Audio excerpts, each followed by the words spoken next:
To begin, log in to master site. All single sites are listed on the home page. Here, you will have an overview comparison of all single sites in terms of sales, purchases, wastage, labour cost, gross profit, and days stock on hand. Also, an overview of how each store is doing in comparison to their individual averages. For example, DigiTally Cork. Sales are above the store's average, wastage has been reduced, which is a positive, labour costs are down, purchases are also down, and gross profit is 2% lower than average. Plus, you can also analyse a day's stock and compare it to others.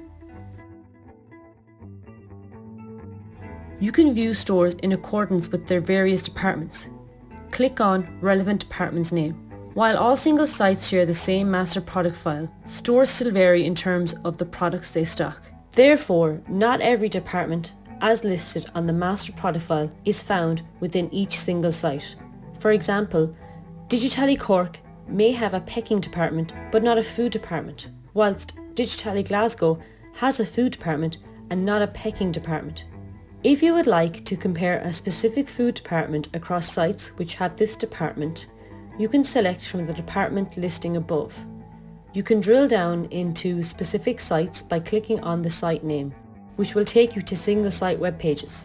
You can return back to your master site by clicking Back to Admin panel, which is located on the top menu bar towards the middle of the page.